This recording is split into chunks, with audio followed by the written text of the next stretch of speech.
For the first like year and a half, you don't even want to tell people what you're doing. It's like you're gay, dude. People are like, "What have you been up to?" Nothing.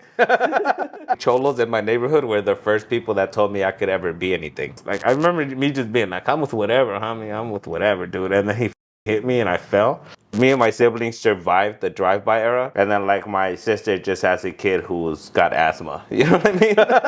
One of the fun things about growing up in the hood is that not a lot of work. He'd take me and we go to like one of his friend's house and he'd like tattoo somebody in the kitchen. This is the last thing I'm gonna try. If not, I'll just be a regular guy, and it was so depressing, you know? What is like the correct way to start a comedic career? What's poppin'? It's your boy Moses, aka Knomoe, chilling right here inside the Lit Out podcast. I got a very special guest in the building. I got Mr. Ernesto Ledezma. What's up? What's up? Yeah. A stand-up comic. You guys have seen me help them host the Brown Militia podcast. We've been on a hiatus, but I'm back. This is a personal interview. So you guys were probably the whole time like, who the was that guy? Today we're gonna find out who the this guy is, right? Yeah. Welcome to Southgate, the first and last time you're ever gonna be in Southgate. The only time fools pull up to Southgate is to be on the Lit Out podcast, but not really for you, right? Yeah, no, I gotta come back at the very least to visit my mom's. You know, she still stays here, so I made it out. I made it out. I'm in North Hollywood now, so you know. So my family in Mexico thinks I have money now.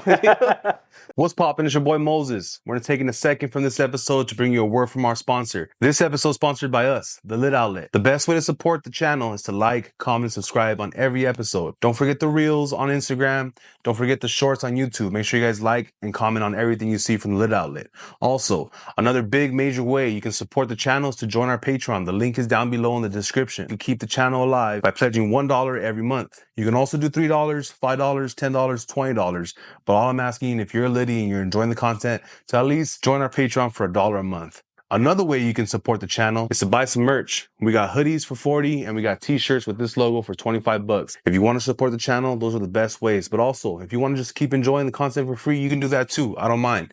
So I want to say thank you to all of our Liddies who are watching, liking, subscribing to all of our content here. Now let's get back to the show. Just because of your zip code. Oh yeah, dude, I was like, made one little status, you know, changed the location to North Hollywood. Instantly, cousins be like, "Hey, mándame unos 20," you know. Yeah. Let me hold $1. Yeah, all of a sudden, I'm like, I don't even think we're cousins, dude. You just added me on Facebook. Yeah, same last name, same complete name, Ernesto Ledezma. Yeah. It's just me without glasses. Yeah. Like you said, you know, you've definitely been on the channel before, multiple episodes on the Brown Militia podcast. But I thought it was time to finally have you on here to hear your story, because I'm sure, like you said, people want to know who the fuck this guy is, right? My origin story. Yeah. So let's get to the beginning and start at the beginning. Where are you from? Where were you born? So I'm from Gotham, and when I was a kid, I went to the theater with my parents, and they got shot in the alleyway. So you're Batman. And I don't want to get too into it, but I'm kind of a superhero. No, yeah, my name's Ernesto Ledezma, dude. I was born in Hemet, California, but I grew up in Los Angeles in South Central. So I mean, it's one of those situations when I'm like not even 1 year old and we moved. So I mean, it never really counted. You know what I mean? So this is me denying my Hemet culture, and your Hemet heritage. Yeah. So I grew up in South Central. Which was pretty gnarly because I grew up in the 90s. I'm from 1992, so I was growing up around that time, like the drive-by era in South Central. It was pretty gnarly, which is crazy to think about the fact that like me and my siblings survived the drive-by era, and then like my sister just has a kid who's got asthma. You know what I mean? I'm like, that doesn't even seem real. We went through too much just for your kid to not be able to handle air. You know what I mean? Yeah, it's pretty crazy, man. There was like, and I lived, even now South Central is not like the nicest place. For whatever reason, gentrification is happening around it. Never inside. Yeah, never in South Central. It's crazy. We still got Figueroa popping, dude. Yeah. Like, you know, all the good trap spots, like the good trap houses, they're all in South Central. It's crazy. And there's no gentrification happening there. It's still pretty crazy. So you can just imagine how gnarly it used to be back in the day. Like my neighbors were like tamaleras, prostitutes, you know, drug dealers, gangbangers. It was pretty gnarly growing up. So, you know, I do stand-up comedy also. So in my stand-up, I like to, you know, try to talk about that, but keep it kind of, you know, like funny still, because growing up it wasn't really that fun. It wasn't really that funny. Although you meet a bunch of crazy characters. One of the fun things about growing up in the hood is that not a lot of motherfuckers work. So you just be knowing motherfuckers that are like, if you don't go to school one day, dude, you're just meeting a world of fucking characters out there. There was this old guy, some like old guy that lived by the alley, some Cubano. And I remember he had to be in his 80s, dude. And he beat up my brother one time with a cane, like, cause my brother would always fuck with him. And he beat up my brother, and my brother was running, and he tripped him with the cane, like one of those hooks on the cane. So he fucking hooked his leg, and he fucking hit himself on the corner of like sheet metal. Damn. And he cut himself like nasty, like gotcha on his forehead, dude. So what did you guys do? What happened? I mean, it's not like we're gonna be like, fuck it, let's get him now. We want revenge. It was like, yeah, Dick, stop fucking with that old guy. You know what I mean? So, just characters, man. Like, your brother was your older brother or your younger brother? My oldest brother. I'm the youngest of six. Very Mexican. Of my mom to have 6 children. How much is that age gap? See, yeah, that's the interesting thing too. Like, cause my mom, she had 3 kids in Mexico, and then she had 3 kids here, and I'm the youngest of the kids here. I think the age gap between the Mexico kids and then the other kids are about 10 years. Something like that, So you got like some fucking brothers and sisters that are grandpas already? Grandparents?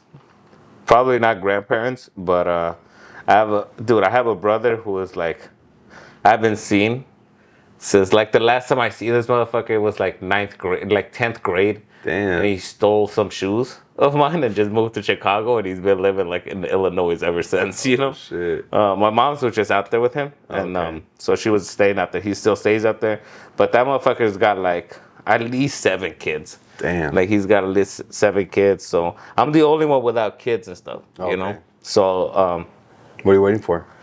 Nothing. Just like I'm also evidently the only one with dreams, and aspirations, dude. Motherfuckers, dude. These motherfuckers had kids when they were like kids themselves. It feels like, Yeah. Like that one particular brother, my oldest one. He's got to be like in his late 40s by now, or just mid 40s, something like that. And I just remember my whole time since I was like in elementary school, like kindergarten. He already had kids, So I think that kind of once you grow up and there's all these like family members having kids and then also not being responsible with it, it kind of shocks you a little bit to the fact where it's just like, damn, do I really want that? So you kind of hold off on it a little bit, like even just like sex in general. Like in the hood, dude, I don't know how it was where you were growing up, but people were like having sex in like middle school and high school already. Yeah. Like, and that's unfortunate, but that's what was going on. There was like, when parents aren't around and their kids are just left to their own devices, you get motherfuckers fingering, girls around the block with Cheeto fingers. You know what I mean? Like, they do not care. They're just doing whatever, going crazy. And even then, I was always like too scared. I would always be like, nah, man. I was like a late bloomer, So I was like indoors, like playing video games and shit. People were out here finger blasting each other, dude. It was pretty crazy. So yeah, I was always kind of like, and in the hood, when you're not that guy, when you're not participating and just shit like that, like you're a nerd, or you're like, you're fucking gay somehow, Yeah. So being a virgin is like one of the ultimate like nerdiest things you could do. Oh yeah, that was the ultimate. Video games a nerd. That was an insult, man. It's still, I'll use that insult sometimes to my friends just because I know how much it hurt me growing up, and they'll be like, fucking virgin. And it used to hurt my feelings, and it's like, dude, I'm in 9th grade. You know what I mean? Like, we should totally be virgins. Yeah. But meanwhile, everybody used that. Like, look at this guy. He hasn't got his dick wet this whole time. And it's like, yeah, we're in 10th grade right now, dude. What are you talking about, Did any of you and your brothers, like, join a gang and shit? Like, because, when motherfuckers grow up and around that shit, usually 1 or 2 people from every family joins the gang, right? Yeah, I was always that tough kid, though. But, like, I was that kid where they would push me. And then I would fight because my brother he was always like gang affiliated, and then joined gangs early. I think like probably like 5th grade he joined the gang, like a pretty gnarly gang. Yeah, so by like when I was in middle school, when I was like in 8th grade, he was already like kind of like head of his own little group in his gang, and he ended up getting shot. So that happened around like 8th grade. But it was kind of like a long time coming type of shit, I mean, and I remember like even when we were way kids, way too young for him to even really be out here gangbanging. But like, I remember him watching Blood In, Blood Out, and then immediately wearing like my uncle's shirt, and like he buttoned up the top button, and they took a picture. He was doing this, you know what I mean? Not no real gang signs. You just fucking throw out whatever, and so he was always really into that. And I was kind of also, just growing up, you're either like some rocker fool or you're like that cholo guy, And I was kind of always in between. Like I would listen to some Biggie, some Linkin Park here and there. So I was kind of in between. And I was always like that kid. Like, am I gonna go down that path or not? You know what I mean? Like even in the neighborhood, like I was always really good at drawing because one of my uncles that came from Mexico, he would babysit us, dude, and we like more than a couple of times we'd go to like somebody's house when he was supposed to be babysitting us at our house. He'd take me and we'd go to like one of his friends' house and he'd like tattoo somebody in the kitchen. You know what I mean? So it was just like, so I'd see him like, and I'd be like fascinated because he was like really into like lowrider like culture and stuff like that, and he would like airbrush and stuff like that. So every once in a while he'd get commissions to do like dope ass t-shirts or like pieces on cars or like obviously tattoos, and I would always like trace the magazines, the stuff on the magazines, and eventually you start fucking around and learning how to draw and stuff. So like even in elementary school, I was pretty decent. I bet if I look now, I'm just like, oh, what the fuck, But Compared to the other kids? yeah, at the time I was like, I'm the shit, dude. I could draw Pikachu like a motherfucker, So I could draw pretty well. And in the older like gangbanger kids in like my neighborhood, they would come and they'd be like, hey, fool, draw me like a Virgin Mary. Fool, draw me like an AK. Draw me a weed plant. Because back then it was like real popular. You guys will remember like when you would have your folder and you'd put like cool pictures of like some chicks that you thought were hot in your school. They would take pictures at the swap meet with the backdrop. Yeah, they would give you one, Write a note in the back of it. Yeah, so you were cool. You had that. There was always like these nerdy ass girls that had like, when you collect baseball cards, but they were collecting pictures. Like, damn, bitch, you got a picture of the whole school. Oh, like, yeah. All my friends, my popular, like, bitch, And they never had one. Yeah, they never took pictures because they're ugly. Yeah. Or I bet you there's a bunch of girls that went to go take pictures. They got them like, oh, we got to throw these away. Yeah. No. We gotta throw them. Run it back, dude. Nah, yeah, but yeah, I mean that was the whole thing, man. It was a whole different culture, man. And then, I mean, they would always have me draw stuff for them. That was like actually cholos in my neighborhood were the first people that told me I could ever be anything. Wow. They were the first, like literally this fucking main head of this one gang dude that was like the block over. He was like, one time I drew him this sick ass picture and he was like, yeah, I'm gonna get something like this tatted. And he was like, one day you're gonna be the sickest tattoo artist in the pen, little homie. And I was like, fuck yeah, dude, I could be something, dude. Be something really, mister? Really, Mr. G? And then I didn't even go to the pen, so I let him down. You know what I mean? Yeah, kind of fulfill the prophecy. Yeah, he believed in me, and I let him down. So. But yeah, I was always that kid, and eventually, like, cause I would ditch, dude. I started ditching when I was like in 5th grade too. Like super early. Like after. We'd go to recess like in the afternoon, and by noon the kids in like kindergarten, like in that area of the school, had already gotten out. They would come out when we were in recess. So when we came back from recess, for whatever reason, my teacher, Mr. Rojas, in Miramonte High School, and whenever year this was, like I don't know, 2003 or something, he would always sleep. He would always take a nap after recess and stuff. So we would literally just crawl under, like, by through his desk and just. You hit the fucking hallway and you start dipping, dude. And then nobody was over by the kindergarten section, so we would just go hang out there and stuff like that and just pass the time till it was till the bell rung, and then I would just walk home. You know what I mean? Because I lived pretty close to that school, so I would just walk home. So I started ditching pretty early. And then obviously, like, other kids that are ditching are little cholito kids and stuff like that, For whatever reason, it always seemed like the rocky kids were more of a nerdy kids. And then even though, like, I almost dress more like that and, like, fucking listen to that music more because of the shit I was getting into, I was always friends with, like, the fucking tougher crowd or whatever, And also it's cool because they probably knew you because of your brother, right? Yeah. Yeah. Yeah, but that was never... Like, you would think that there was perks, but instead it was just people trying to beat me up all the fucking time. Catch your fate for your brother. Yeah, dude. Like, there was more than multiple times when, like, when my brother got into some beef and just it got turned to way bigger scenario than he anticipated. and then I had to get involved. You know, I remember this even since I was like I said, he made friends with the rock people in elementary school like fast. Um, and I just remember even like when I was like in fourth grade, he was like about to get down with somebody because he got held back, so he was in the same grade as my sister. I was like fourth, my sister was fifth, and he was supposed to be in sixth, but then he was in fifth with my sister, and he would have classes with my sister, you know. And I remember even then, but like him just not being in class, and my sister being like, "What the fuck?" You know? Where is this fool? Yeah. So I just remember fighting like a kid for him back then, but it didn't. And then it just kept like getting crazy and crazy situations. Like, and instead of like one kid, at some point it was like 20 motherfuckers that chased him because he stole somebody's bike or some shit like that, you know. So it started getting like, and plus once we were kids, it was kind of fun and shit like that, because you know you got your uncles or the older kids in the neighborhood, they push you guys to fucking be reckless, and you feel like, oh shit, we're fucking we're like doing good over here, you know. Like they'll have you catch a fade with another little kid in the neighborhood just because, Yeah. and you're like proud of it because you fucked that kid up. You know?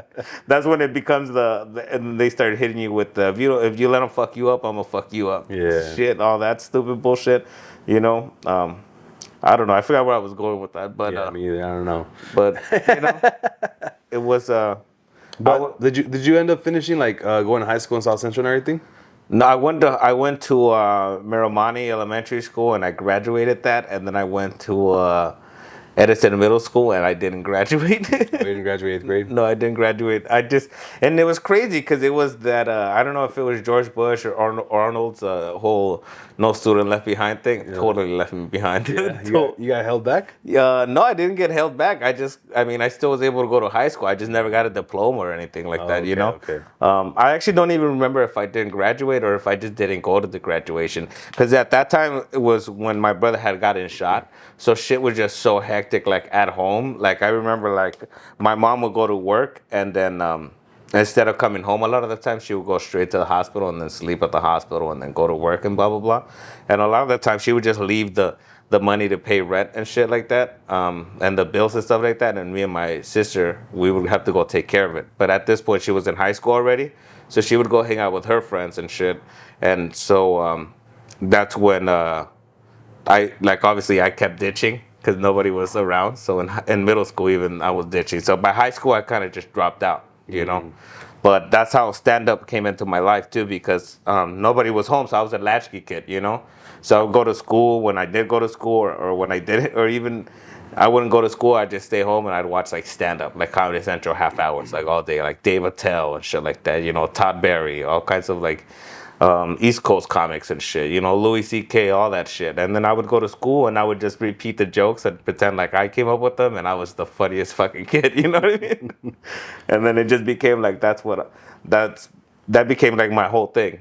Like for me, you know, like you're trying to find an identity when you're younger. You're like, people make like a identity out of the music they listen to or the people they hang out with, and then that just became my whole thing. Like I'm just gonna be the funny guy. Yeah. And in my group of friends, like in school, it would actually bother me it would bother me so much, dude, when we would go on vacation and then we'd come back and one of my friends I felt was funnier than me. I'm like, what the fuck? How did this happen? How did this happen, dude? You know? I'm like, he's getting stronger. And I would just be like, you know, obviously. And then that's when I learned how to roast, because you're just like, oh man, I can't be funnier. I'm obviously just gonna make everyone attack him. You know what I mean? Yeah, So you just be like, why do you look like this? Why this motherfucker be, you know, all that shit. So that's how comedy came into it. But no, I didn't graduate, and I'm glad that I am at least kind of funny, because without comedy, I mean, what the fuck would I even be doing for a job? You know what I mean? But you also did a little bit of music, right? You had like a band or something? Yeah, I wasn't very good. I mean, I was the frontman of a band. What kind of music was it? Punk music. Oh shit. So I didn't have to be a good singer or Was good it at like guitar. screaming? Yeah, so I would just yell a lot about politics. I would yell a lot and play a lot of power chords, which is just like a lot of repetition, no real talent, you know. And funny thing about that is that I wanted to have a band, but then I didn't like any of the like kids that were like the punk kids that like that type of music. So I just forced my two best friends in high school to to buy the instruments and learn how to play them. And then by the time we were out of high school, we just rented a place, and we just had a band, and that's how we would practice and shit like that. And the whole purpose of us getting a place together was so that we could be roommates, so we could have a band and then just start playing shows. And then that dream was instantly killed. Why? After like a month in, when the neighbor comes in, he's like, "Yo, my wife's got cancer. If you guys could keep it down." You know what I mean? Yeah, what a bummer. And I remember like we got into this huge argument because I was like, "Dude, she's already got cancer. It's not like we're gonna give her more cancer, dude." It became this whole thing. And then my roommate, he was like beefing with it. It was like this easily 70-something-year-old guy. And my roommate, he would come out and he'd see him and he'd be like, "There goes that rat fuck over there." Like, he'd be like fucking crazy about it, dude. Poor old man. Yeah, dude. But so that was ruined. It wasn't going to go anywhere. Let's be real. I tried everything. I mean, I tried graffiti. I tried, music. I used to paint and shit like that. And then I started stand-up. Dude, I swear to God, it felt like I was just like, dude, this is the last thing. This is the last thing I'm going to try. If not, I'll just be a regular fucking guy. And it was so depressing, I just remember being super depressed before I started stand-up, which is funny because I'm like, yeah, it makes sense because that's about the last thing you do before you kill yourself. Try comedy? Yeah. Because you're like afraid your whole life about public speaking. And then you're like, fuck it. I might as well try it. And I actually had a really good set the first time I did it. It was in at the Hideaway in downtown Riverside. In this it was like a college area, so there was a lot of foot traffic and stuff, and it was at this like underground cafe, so it was kind of low key. And when I first started, it was like hard to get like 13 comics in there, and comedy wasn't really that popular. Now it's like super like popping, and everybody does an open mic and then hashtag comedian on their bio and shit like that. Yeah. Which fools are promoting open mics, huh? They're open mic. I'm gonna be right here, pull up. I'm doing a tour. It's just them doing a bunch of mics in 3 cities. Like, Get the fuck out of here, dude. Yeah, dude. So I mean that, but I remember being that guy. I remember like fucking literally doing comedy for like 3 months and then starting an Instagram, Ernesto Ledezma.comedy, and I remember like people were looking at me like weird, like comedians that were already doing it for years looking at me like, "This fucking guy, dude, come on. You've been doing it like 3 months, you already think you're a comedian," and stuff like that. So I get it. I feel the same way. I'm like, chill the fuck out, dude. What were some of like the earlier jokes that you were like focusing on? Dude, I just was writing the joke about earlier. You don't know, you have no stage presence, you're just not likable, and you don't even know how to write jokes. You get the concept of a joke, but there's nothing personal behind it, at least not for me. It was just me writing a joke about anything just because it was like a joke, Like one of the first big jokes that I wrote was, did you know that if you kill a midget, you only have to serve half the time?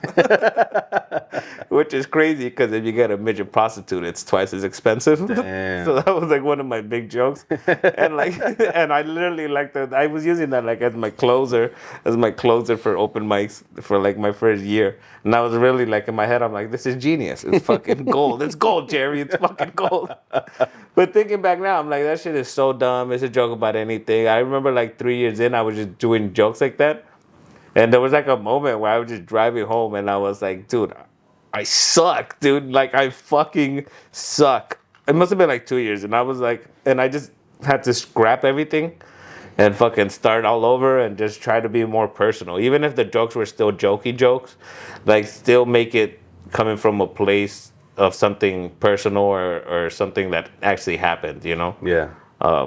And so now I'll tell stories sometimes even. And I mean, and also I think why it was harder too starting out is because I was 23 years old. I didn't really have any life experience, and there wasn't really anything interesting happening in my life. Like the most interesting thing was that I did open mics, and that shit was fucking lame as shit, For the first like year and a half, you don't even want to tell people what you're doing. It's like you're gay, dude. People are like, "What have you been up to?" "Nothing." "Nothing. I'm regular, I swear." But it's just embarrassing, I remember telling one of my cousins to come to one of my very first big shows at a club, and he went to the website and then just ended up getting tickets for somebody else's show. He just got tickets for DC Young Fly. Not by accident. Like, No, yeah, and then try to convince me, like, fool, don't go to your thing, come with me to the show. Like, that's how crazy. But now, is that same cousin, he'll be like, hey, can you get us like VIP? Can you get us a booth? Like, shit like that, you know? Which is cool, but it took a long time coming, man. Even in mics, like when I used to do mics, I used to get so upset because there would be people where you, what's poppin'? It's your boy Moses. We're taking a second from this episode to bring you a word from our sponsor. This episode is sponsored by us, The Lit Outlet. The best way to support the channel is to like, comment, subscribe on every episode. Don't forget the reels on Instagram. Don't forget the shorts on YouTube. Make sure you guys like and comment on everything you see from The Lit Outlet. Also, another big major way you can support the channel is to join our Patreon. The link is down below in the description. You can keep the channel alive by pledging $1 every month. You can also do $3, $5, $10, $20. But all I'm asking, if you're a Liddy and you're enjoying the content, to at least join our Patreon for $1 a month. Another way you can support the channel is to buy some merch. We got hoodies for 40 and we got t-shirts with this logo for 25 bucks. If you want to support the channel, those are the best ways. But also, if you want to just keep enjoying the content for free, you can do that too. I don't mind. So I want to say thank you to all of our Liddies who are watching, liking, subscribing to all of our content here. Now let's get back to the show. I mean, you're waiting. Sometimes you have to pay, like you'll have to buy 2 items and then you can go up. They put your name in the bucket and you gotta hope they pull it out. And then sometimes you're there waiting at a bar for like 2 hours, and comics are just coming that are friends with the person, and then they show up, and then the comic that's hosting is like, oh, all of a sudden it's this guy's name, give it up, and it's like, dude, you didn't pull his name, you're fucking lying. And it used to be so upsetting, but then after a while, after me killing it, when you start killing it at mics, then you start reaping those kind of benefits, and now it's not so shitty, you know? Now, like, you walk in like, hey, yeah, somebody fucking better respect me over here, but it's just, you're just getting respect from other open micers, you know? Yeah. Do you think like comedy is like one of the last entertainment or careers where like that happens, you know, like where it's like kind of like nepotism or favoritism, like you have to know somebody to get up, like I think actually that's not even just with the entertainment industry. I think that's just with life. Okay. With life in general, like everything's nepotism. Especially, like, I mean, even down to like who's famous now, it just seems like those people were just there to be famous since they were fucking kids, you know what I mean? It's always like, when you look at who's famous now, it's always somebody whose parents were famous or whose parents were already in the entertainment industry. Like Chris D'Elia, his family was involved in making movies. There's just like so many people are nepo babies, you know what I mean? Like nepotism kids. And you can't really say anything because, like I said, when you're not in the inner circle, it sucks. But once you're in it, that it's worth it. You know what I mean? Like you appreciate the fact that they didn't let you in before, because now you could, not to be a dick, but like now you could be that guy. You know, like when someone's trying to get in the club, you be like, yo, whoa, buddy, whoa, in the green room, you know what I mean? Because I mean, it fucking sucks, dude. Like, I've said this before, open micers and like people that are trying to start comedy or are newish, I mean, they'll fucking throw you under the bus for everything, dude, because this is their dream.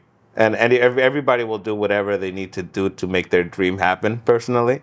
So they'll throw you under the bus any day of the week. Like, so people are just shitty, dude. I have people, like, I don't even do it.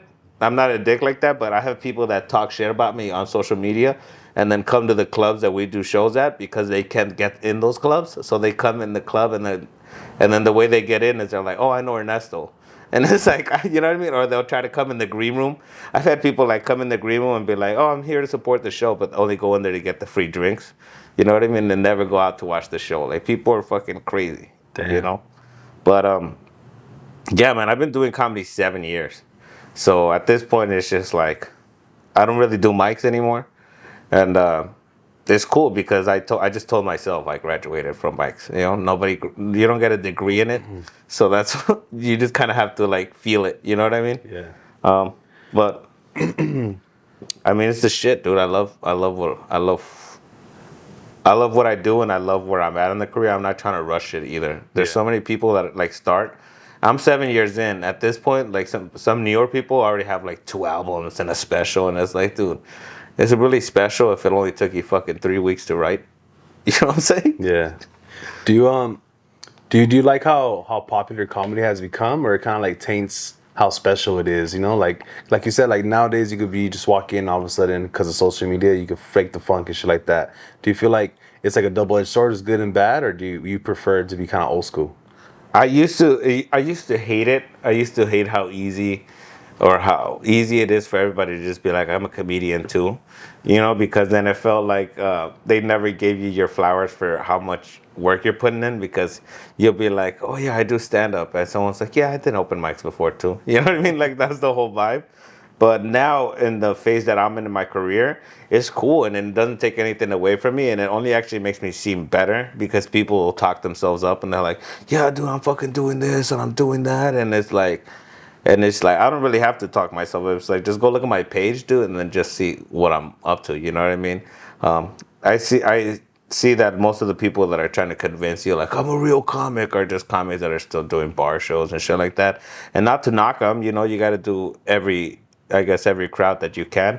But it's also like I said, like nobody tells you when you're leveling up, so it's just kind of like I just decided to pick and choose what what I want to do, and I'm just if I do less shows, that's cool by me as long as I get more out of it. Yeah. Like I'll do instead of a mic, I'll go do a shitty show that maybe 10 people bought tickets for instead of doing a mic, because at a mic there's gonna be two real people and everybody else is open micers. I'm not gonna get anything from that. Sometimes rappers, other artists. Well, all I know is about rap, right? So some rappers be like, I don't listen to Lil Wayne or I don't listen to Drake because then you subconsciously like sound like them. Do you experience that too? Like, do you not like to watch other comedians or comics, or do you kind of like that doesn't really bother you?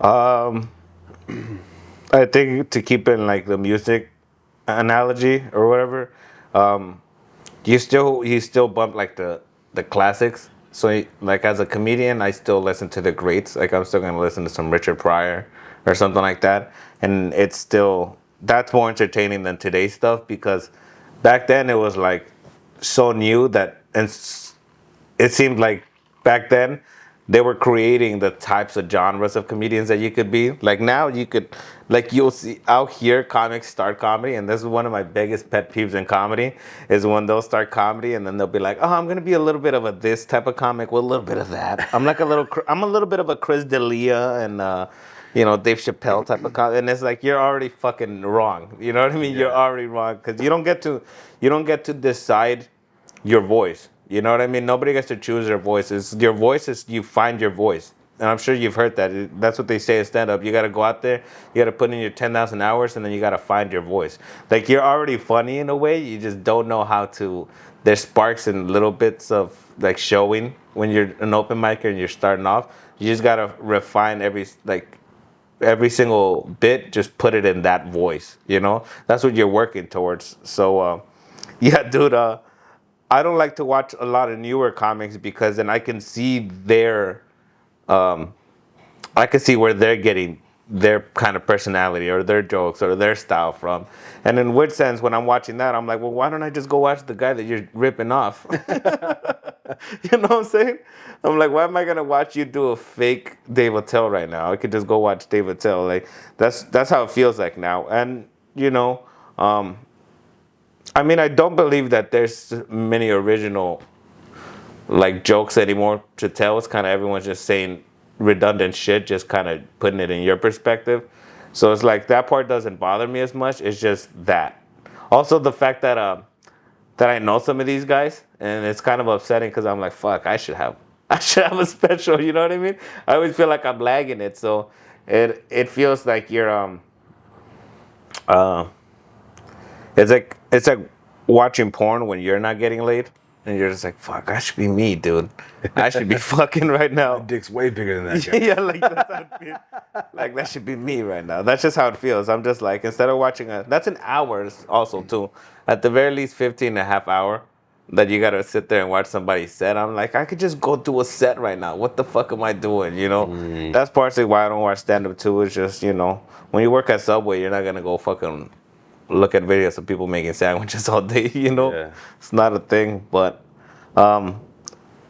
live is different. Live, it's because you get those moments where crowd work and you get to see people not polished and stuff. That's my favorite type of stand-up, where because people get so confused about stand-up being this fucking, you're in a theater and your name is in lights and everyone already loves you, and it's so not like that. Because you watch Netflix or you watch comedy specials on TV or whatever streaming platform you watch them on, and and it's like those people already love that person, and it's almost up to them to lose the crowd. Whereas for us, when you see a show of like a live performance of somebody that's not really famous yet, and they still have to get the crowd first.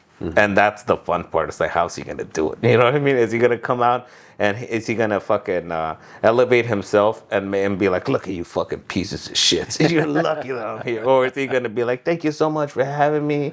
This means a lot. You know what I mean? Because you can play it however ways. It's just, that's the fun part. Because we all know how it feels like when you're killing it at comedy. It's like, ah, great, whatever, it's working. It's almost funnier sometimes when you watch somebody bomb, or when you watch somebody be like a new technique. It's like, fuck, that's sick. You know, that's live is way better. So live, I could watch people all day. Yeah, nowadays there's kind of like the popularity of comedy has also blossomed also with the popularity of podcasts, and then a comedy podcast, right, is also super cool, which I'm a big fan of a bunch of them, like most people are. But we have like a few episodes, the Brown Militia, where we make fun of like random whatever current topics. Yeah. And we've definitely had a few clips that have gone viral. Yeah. What is the difference between like going viral for like just a bit or a stand-up set, like a couple clips that you have, versus when we went viral on the Brown Militia? Like, what is that? How is that experience different? When both experiences, it doesn't matter like what you do. But one thing I did notice is that the more people you're put in front of, like the more microscopes everybody pulls out, and so then the harsher they're judging you. You know, where like if you get a bit and it goes kind of viral, it's always like really positive comments and people are like, "Way to go, man! Keep doing your thing." But if it goes like crazy, like it hits 1.5 million or something, it's just everyone calling you gay and fat. You know, that's what I found out. But I mean, it's fun because, I mean, even hate, like, unfortunately, even online hate, it just helps your algorithm and helps everything else. So, even if they go there to hate, like, people will go to your page and then you will see, like, the videos is going viral, even for the wrong reasons, your people that'll like that video or comment on that video will later go and start liking some of your old shit, you know? So that's cool, but it's online, you know? But hate in person, it doesn't really happen as much, which is crazy. But yeah, like I really enjoy doing the podcast with you. It's been really fun, and it like takes the pressure off of me because I've been trying to podcast for years on like my own, and it's always like on and off. Like I have a studio that I'm hardly at, you know what I mean? So it just helps because you're able to help with the production, and I just kind of show up and give my 2 cents and shit like that. And that's way funner. But I really got to get on it. It's just the fact, like sometimes Frankie from the Brown Boys, he'll be fucking giving me shit about it. Like me regaña for some reason. Like, fool, you've been lagging. And it's like, Dick, this is my second thing. Podcasting is my second thing. Stand-up is my first thing, and stand-up has been going fucking great. So I haven't dropped the ball on that. But it does seem like this guy's fucking up. But it's just like, dude, I'm fucking busy in so many other things. So I'm just glad like there's platforms like this, like that I could come on and still be a part of and still be able to release content that way without me having to fucking focus on it and shit for right now. It's like I was telling you, like, off camera, it's a little harder because I'm part of somebody else's team. Like, shout out Richard Villa. Yep. So I'm part of his team. I'll help him record like cool content. I feature for him on the road and stuff like that. And with my GoPros and stuff, I'll set them up and I'll get as much content for myself as possible. But until I'm able to, get my own group, then it'll be a little bit different. But yeah, this is a dope way to put out content, man. And I definitely want to do more podcast shit. You definitely, like you said, you featured for Richard a lot, and I've seen you go on like tours for different cities, different venues. What are some of your favorite cities as far as crowds, and then what are some of your favorite venues to perform at?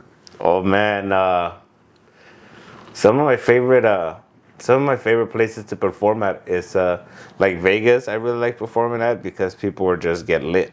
People are like dumb lit. There'll be clubs, and they're like, it's like people take it as a personal challenge. They'll be like, it's like an hour and a half show, and they'll be like, maybe they're there for 2 hours, but then they'll get like $25, all you can drink, and they're just going fucking crazy on the beer. So interactions like with people, like before and after the show is just fun, because you see people come in, they're like, man, I'm really looking forward to the show, and then they leave, and they're like, just going crazy. So that's a fun part. And Vegas crowds are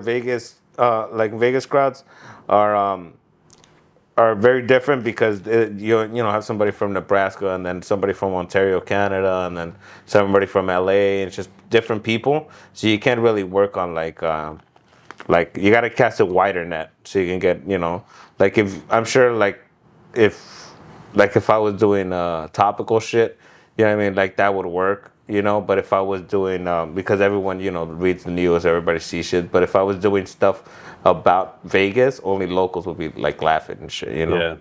So that's fun. But as far as least favorite, I'm just lucky right now, like, cause I'm doing a lot of clubs and stuff. So I guess my least favorite would be like having to do like a bar show, where the fucking the venue books you, and then they still don't turn off the TVs, and they still fucking don't tell everybody to shut up. So now you're there because you're like, I already said I would be here, but there you just want to go home. You just want to. It's one of those shows where you're like, fuck it, I'll just bomb and I'll just leave, whatever, for fucking $40. It's not even worth it. You go try to do those shows because you want to work some shit out. And then it just seems not even worth it. So that's some of my least favorite fucking things to do now. Do you like performing in bigger cities like Hollywood versus like a smaller? I don't know. I don't know if I consider Bakersfield a small city, but like cities that aren't like super populated like that. Do you feel like the crowd is completely different? Dude, actually, like in smaller towns like that, like I've done like spots like Visalia Theater and shit like that. Like just weird parts of like you're like, where's this? Like those places, they fucking rock, dude. Because it's like nothing else is happening in the city. It feels like so they all show up and they're all like super stoked. And then like LA's got that. Everybody wants to come here to make something of themselves. So you tell someone you're a comedian here in LA, and everyone just hears, oh, I'm trying to be a comedian. Whereas you show up to some fucking city where they never get entertainment, you show up, you're from LA, you're already dressed different, you know what I mean? You got like a gold chain or something, and everyone's like, what, who the fuck is this guy, You got like some cool fucking, some trendy shoes or some shit. Everyone already sees like, this guy's weird, And then you get up there and you fucking kill it, and it's always nothing but love, and they don't see you as somebody who's trying to be a comedian. You just show up, you kill it, so they just, oh, who's this fucking comic, And he's from LA, so automatically, like, there's places where you fucking go and they're just like, fucking LA comics, they're gonna fucking talk about cocaine and whatever the fuck. But then there's places that are just like, oh shit, you're from Hollywood, oh, that's fucking sick, All the clubs we have here and stuff like that, you forget how like how lucky we are, And that's another thing too, like I just moved to Hollywood, and that one of the reasons is because as a comic, I can go to the comedy clubs for free whenever I want. So I'm able to watch people like Bill Burr and shit like that, like try out new shit that's later going to be on Netflix next year, And I feel like I don't take advantage of that as much as I should, because before I started stand-up, I was like, man, I wish I could see these comics live. And now I can literally go see them live for free, and I'm just like, I'll probably take a nap. So I've been really jaded, which is I've been taking a lot of like small shows too. Like I have a smaller show at a bar after these podcasts tonight. But because like I feel like I've been getting, like too comfortable doing clubs. And clubs are like cheating, dude. It's like they're gonna have a good time. You know what I mean? I see unfunny people do clubs all the time and kill it. That shit is not even a testament to your ability. So it just feels like cheating, Yeah. So I have to go back and, feel it again. Yeah. Because, I love doing stand-up, but I've been getting too comfortable, even for the longest, like for like fucking 6 months, I didn't really write anything, Like I was just like, I'll be fine, I'll wing it. And it kept being fine, because it's a club. And I'm like, I'll do material, and then I'm like, I'll just try new shit. But they're already having a good time, so it's not even a real gauge, Yeah. So I really had to have that talk with Richard too, and he had to be like, you have to fucking write, dude. And it sucks because it's also like, just procrastinating. It's weird to procrastinate at a thing that you really want to do. Mm-hmm. You know what I mean? That's just like, dude, I'm fucking up. I feel it all the time. I got like 1,000 things to edit, and I'm like, nah, I just want to watch some YouTube videos. Yeah, and that makes you feel awful, because it's also like, dude, people fucking get up and go to work every single day doing a job they don't like, and then here we are, lucky enough for people to fucking complain and say, man, how come you don't have new jokes? I want to hear new stuff. Or like complain, how come you don't show up to this place? We want to see you over here. Meanwhile, I fucking lag it. You know what I mean? So that burns the fuel under my ass for sure. Just having having like whatever, even if it's fucking 3 fans, they just keep you fucking like honest about Yeah. yourself, which I wasn't being for like 6 months, you know. So now I feel like I'm back, baby. Fucking back, baby. You ever had any bad experiences with like people in the crowd, like hecklers or stuff like that? Yeah, definitely, dude. I've gotten to the point where people will threaten to beat me up, you know. Like one time I did this Long Beach show, and there was these cholos there, and then they started fucking throwing up sets and stuff like that. And I started getting, I was like, I'm from Southgate, roof, roof, roof. You know what I mean? So I'm just going crazy. And then after the show, like the dude came up, he was like, what's all that gangbanging shit? And I was like, me, dude, you guys. And he was like, oh, all right. You know that thing when they just want to not make an issue, but they still try to be tough. So they're like, oh, all right, my bad. That's what's up. That's what's up. And it's like, dude, you weren't even gonna do anything. Why'd you come up? You know. But it's funny because one time I got beat up and I was at the hospital, and people had made like a rumor that it was because of a heckler. Like they had made a rumor that a heckler beat me up, but it was completely. Why'd you get beat up? So that was my first. That was like my first taste of like, oh shit, like gone viral, which was the worst case scenario, you know. I was actually dating this girl, and I was leaving her house. We had gotten into an argument, and I was leaving her house, and my homies hit me up, and they were like, we're in Fullerton. There was peak pandemic. They're like, we're in Fullerton. We're hanging out at this bar. Pull up. And I was like, for sure. Because I was already like, I need a drink. Yeah. I'm leaving this bitch's house, dude. I'm like fucking mad. I remember she texted me like, be safe. And I was trying to be a dick, and I was like, nah. No. And then the next time I hit her up, I was like, I'm in the hospital. Can you pick me up? So I was like, total bad karma on my part. But so what happened is I had gone to the bar. I went up to the bar. It was like super packed. Like you could barely move in there, which is crazy. Keep in mind, it's peak pandemic, right? This shit's not even supposed to be open, right? So I get 2 drinks because I didn't want to wait back in line. So we come back, and I'm talking to my homies and stuff. And one of them had just done the show, and he was talking about a heckler, right? And he goes, man, that guy was fucking annoying. And these fucking group of like 20 cholos had came in, right? And then they were like, who's annoying, homie? You know, thinking we're talking about them. And I was like, man, it's not even about you guys. Like, stop tripping, like, whatever. And we shook hands, and we were cool about it, right?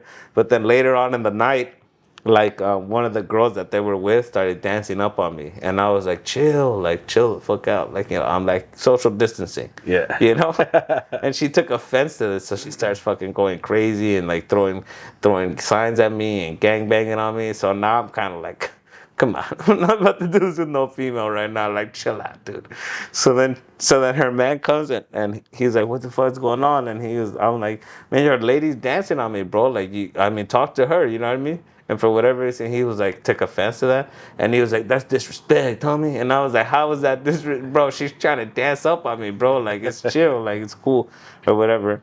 And he was like, banging on me, and I was like, I remember me just being like, I'm with whatever, homie, I'm with whatever, dude. And then he fucking hit me, and I fell, and I got up, and I went to go hit him, and I just got hit in the back of the head by like 15 other dudes. And then the security actually kind of just helped them drag me out, and I just kept getting beat up.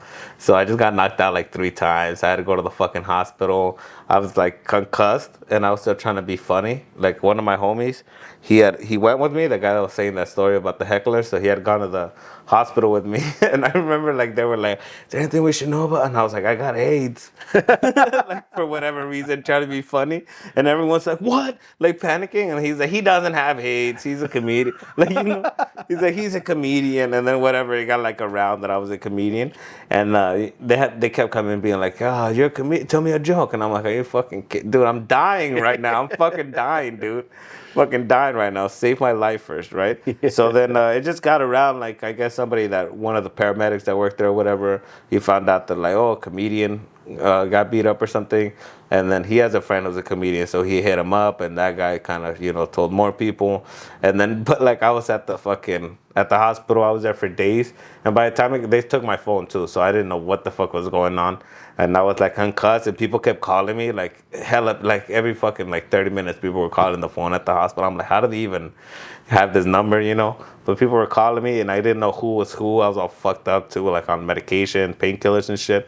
So I could just be like, oh, thanks for calling, whatever, blah, blah, blah. And when I got out, I bought a phone, and then when I logged into like social media, like the video of me getting beat up went viral. You know, on like fucking Santa Ana page, Santa Ana Snapchat, Orange County fucking criminals or whatever the fuck. And so that had gone viral, and then in the comedy scene, had gotten like super viral. All of a sudden, everybody was like, "I fucking knew him. He was such a good guy." Like, you know Like what I if mean? you were dead. Yeah, yeah. I swear to God, dude, somebody had and there was rumors. Somebody's like, he's brain damaged. Like he's gonna be a vegetable. Fucking people were donated. They donated like $5,000 to me. Oh shit. And then for months after, when they would see me, I had gotten like neck surgery and everything, dude. I got fucked up. But shit. months, yeah, dude, I have a scar here. What was the injury?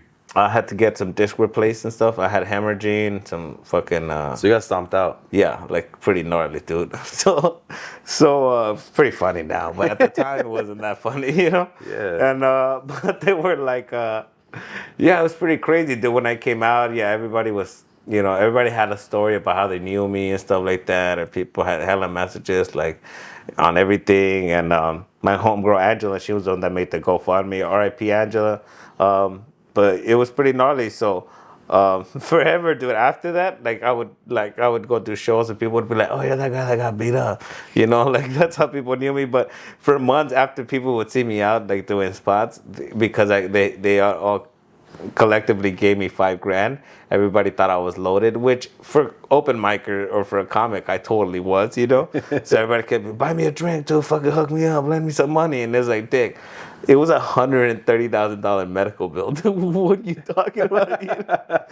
Thanks for the fucking covering the taxes, I guess, you know. Yeah, but not even taxes. yeah, but I mean, you know, I'm very grateful for that. But that was the first time of going viral, which was it was horrible. And before that, actually, which was one of the things too that changed like the whole direction of my career, because I was always like really private, like a private person.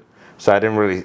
That's how come I didn't talk about super private shit online or not online, on stage, I mean. And then, you know, I didn't really talk, like I didn't have super close friends in stand up. But then after this, like obviously the comics that were there with me, the friends that were there were comics, so we became super close.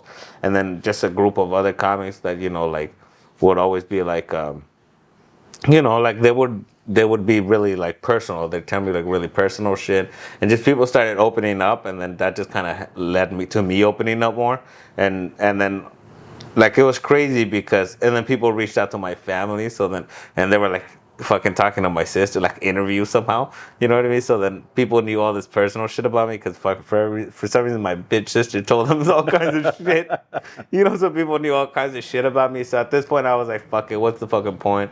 And so then I would go. Originally, and I would come out when I came out of the hospital. I was going to do jokes, and I would talk about everything that happened and made it kind of funny, you know. And then it was crazy because then people like open micers and other comics and just regular people that would follow me at this point, like which wasn't a lot. But people like started coming out to the spots because they were like, we need to hear what the fuck happened, you know what I mean?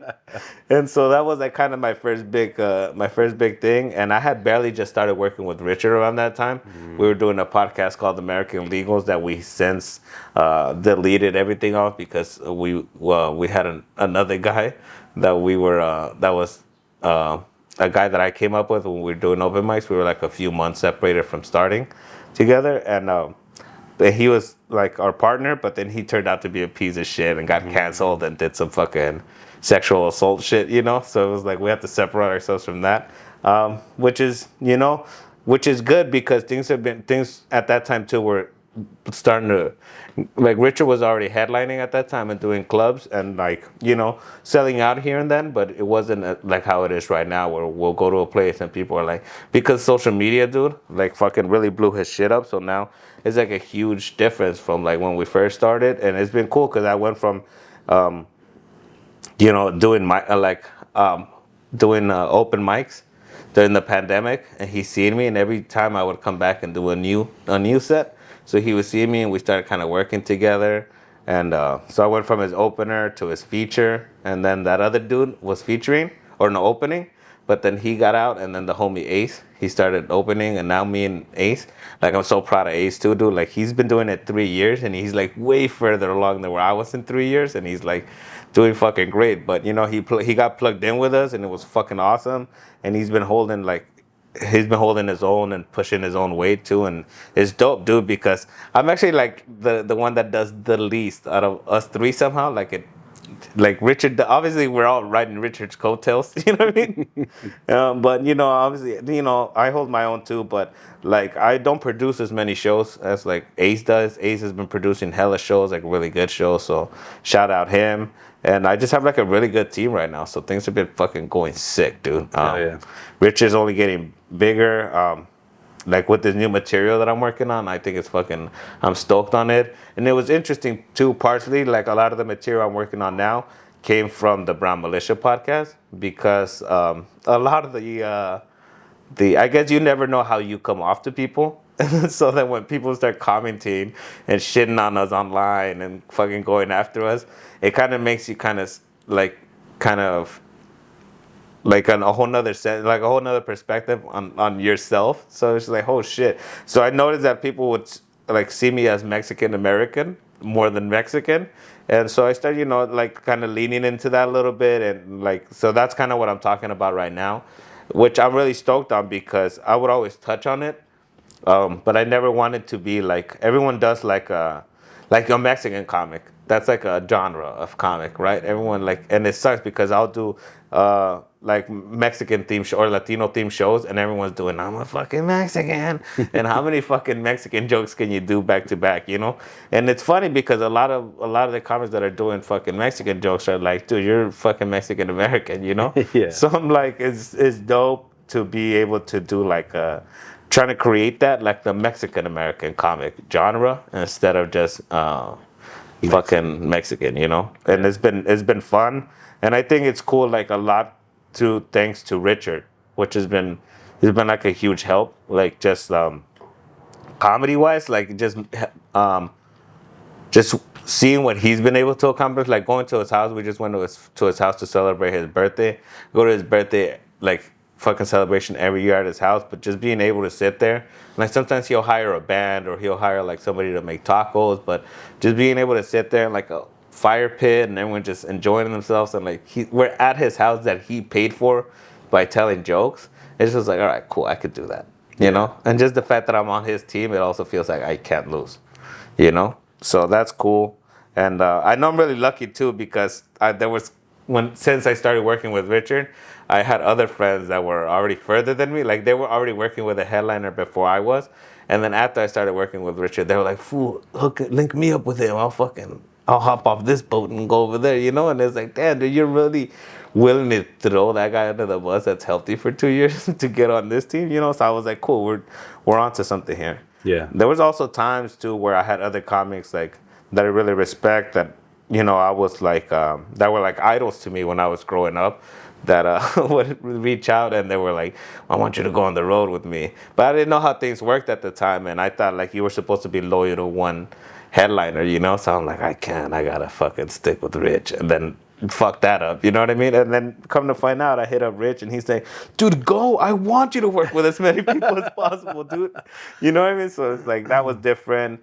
And just navigating this, because you have to figure out everything yourself. Navigating the industry is wild, and I fuck up a lot. That's how I learn. Most of the shit that I've learned is just through my fuck ups. Like most recently, somebody hit me up. They texted me and they were like, you want to do South by Southwest? And I was like, sure, dog, I'm fucking down. And then they were like fucking giving me deets. And I was like, wait, I don't have this number saved. Who is this? And then that was the end of that conversation. You know what I mean? Like that was the end of that opportunity. Damn. And yeah. Sure, just FaceTimed him. Literally, that's literally what I was like. I should have called, should try to figure out the voice, should have waited for the things, should have just showed up to a meeting. You know what I mean? Literally anything than what I actually did.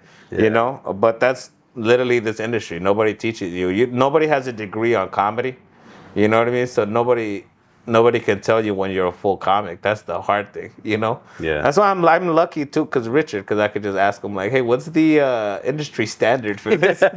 Like, somebody tries to pay me, I'm like, hey, am I getting fucked here? You know what I mean? Like, so that helps. But otherwise, everything's trial and error, man. That's dope. And I failed a lot. So there's a lot of people that like, probably want to be comedians because it looks fun, it looks easy, just like how people want to be rappers, right? But what is like the correct way to start a comedic career? The correct way, I'd say, like, first and foremost, number one rule, be original. don't steal anybody's jokes. It's okay to be influenced, but also don't try to be that person. You know, don't try to emulate anybody. Your voice is already there, so you don't have to steal anybody else's. You just have to find yours.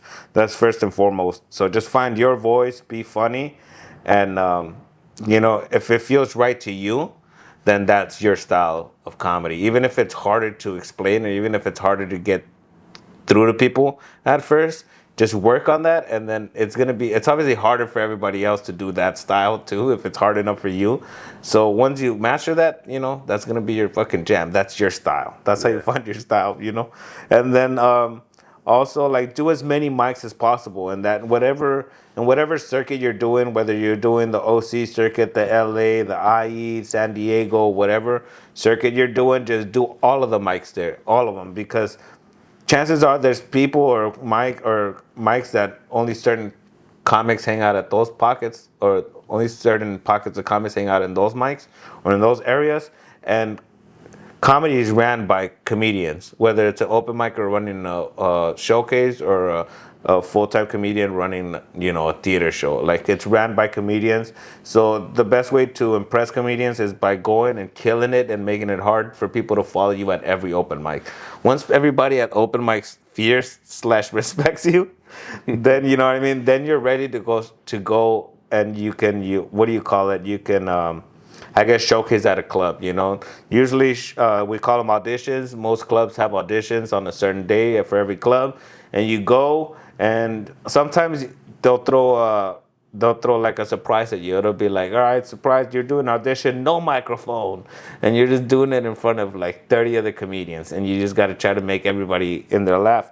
That's why it's easier when you go to all these mics and you're already making only comedians laugh. So when you crush it with comedians, then you go up there and it's the same thing, but now with polished shit that you know that works, at least in front of comedians. So you'll kill it there. Then you have a real chance to perform in front of a club, even if it's a bringer show. It could be flappers. It could be just like a C club, like a C-rated club or something like that. Not that it is, but you know, we all know what it is. but you know, now you have a real chance at a like a real club. You go there, you know, they're gonna give you like 5, 7, maybe 10 minutes.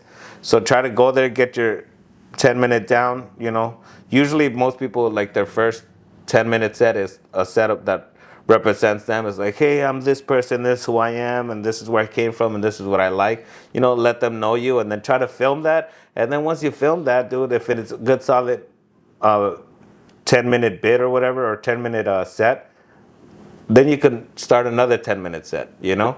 Go do that as many times until you have an hour. But then that, whatever those 10-minute sets, you do it at the club, you record it, and then you can submit to all the cool popping shows in the neighborhood. All the cool fucking, because every city has those shows where, like, you can get on, but it's kind of whatever. And they all have those shows where it's like hard to get on, and you kind of have to know somebody, but they're really popping. You know, it's like those shows where they're viral on social media, where people follow that page.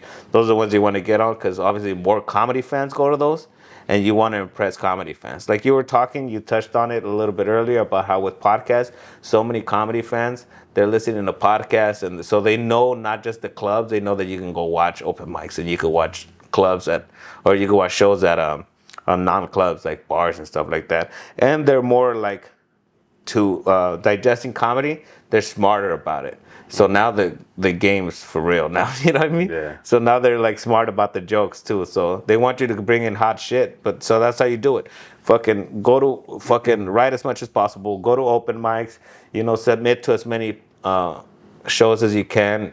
Do as many different crowds as possible, and then just start, you know, like gathering those. Every single show you do, you're gonna get at least 1 or 2 people that really like you, and just make those your fans. And then one day you're gonna be headlining, and you're gonna fucking bring 300 people to a club, and it's like, damn, dude, these people have been following me for 10 years now, you know? Yeah, it's tight. Yeah. Do you ever like watch tape? Like, for example, let's say you have a joke, and as you're saying the joke, maybe the punchline's not hitting like you want it to.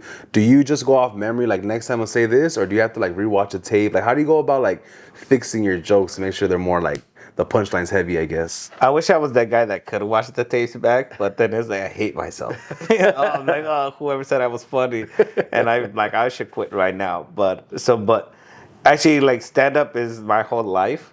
So when I'm up, I'm already thinking for months like about a certain subject. So by the time I get to stage, I'm like, I really want to get it out. So when I don't get it out exactly how I want to, I know in my head, I know exactly when it went wrong, and then until I get up on stage the next time, it's all I can think about, like constantly. Like I'll be taking a shit, just thinking about my bills and what I gotta do, and then in the back of my head, it's like, fuck, I forgot about that. Like I suck, you know. And so I don't even gotta like listen back to it or watch back to it. It's just always whatever part I fucked up on is always replayed in my head. So I just wait until the next time I'm on stage to try to fix it. Okay. And inevitably I just fuck up a different part. And then that's literally all that's been happening since I started comedy. It's just I got a good set the first time I did an open mic, and then I bombed for like 6 months after that. And then ever since then I've gotten it almost right every single time, but it's never what I want, you know? Yeah.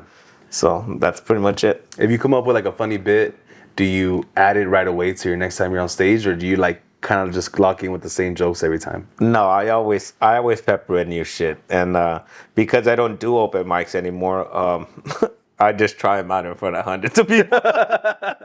If it works, it works. Yeah, so it's much tough. That's why I got like thick skin now. I'm like cool, like bombing is whatever. Unless people are like, you suck, I'm like, fuck, it's fine, because like, you know, so many years of bombing, now it just doesn't feel as bad, you know, and I really don't want to do mics, so I'm just like, I'll try it at a show, and fortunately enough, I have enough material that if it doesn't work, I'll just immediately hit them with something that I know does work, and I just get myself back on track. You know, it's not a big deal. But that's trying new shit. That's how you know I'm getting more comfortable too. Yeah. And also, I just am. I just am a comedian. I don't have to try to be like, I'm trying to be a comedian. I just am. And that's what a comic would do. So that's what I do. Right now, like, it's a special time, I feel like, in comedy or just in culture in general. Like, the most famous, respected person in the world is a comedian, right? Joe Rogan. But he's not just a comedian. He's a fighter. He could kick your ass. He's super smart. He knows about politics, aliens. He's a dad. Like, one of the most famous people in the world right now is a comedian, right? Which is kind of dope for, I guess, trickle-down effect for the rest of the comedians. Because I feel like before, back in the day, to be a comic, like one of the most, if you're a comic, like they're like, oh, are you a clown or something? Like, or like you're here to make me laugh, you court gesture, right? Yeah. Like comedians went from court gestures, like people made fun of the one respected, to right now Joe Rogan's like the super comedian. You feel me? Like, do you feel like it's like this is like the golden era of comedy? Not really, because it's just like people just are paying attention because of podcasts and stuff like that. But for the longest time, I mean, we run every sitcom, everything. There's writers, and for everything, there's punch up, and that's where comics come in. You know, I mean, comics even wrote for WWF, WWE. So even in stuff that you don't even know they're writing for, they're writing for. You know, there's so many. And then comics, when they're not writing for stuff, they're in commercials for stuff, they're doing other shit, and that also comes with the fact that they're comics, so they have all this free time to get into other shit, you know.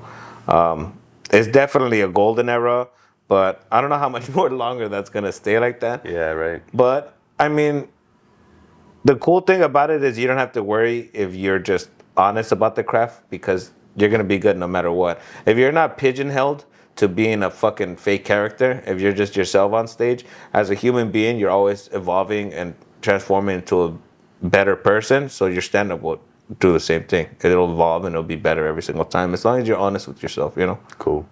Well, man, I really appreciate you giving us the time to pick your brain and listen to your story. I'm sure people that, have wondered who you are finally kind of get a insight on what you do, where you came from and stuff like that. This one's dropping on Monday, so let the people know where you're going to be at, where they can find you, and just give them more information. Nice. I'm going to be at Laughs Unlimited in Sacramento, April 4th. And that's pretty much the biggest one. Other than that, I'll be doing smaller shows around the area. So look for that. You can find all the info to everything at the link in my bio on Instagram. That's Ernesto Ledezma, ERNESTOLEDEZMA.comedy on Instagram for all of the info on the shows. Appreciate you having me, and we're gonna be having some more podcasts. I'm getting group chat going back again, so look for that this year. Yeah, man. Appreciate you pulling up, man. Make sure you like this video on YouTube. Make sure you guys give us 5 stars on Spotify, 5 stars on Apple Podcasts, all that good shit. And like I always say, pull up, turn up, stay lit. Let's get it.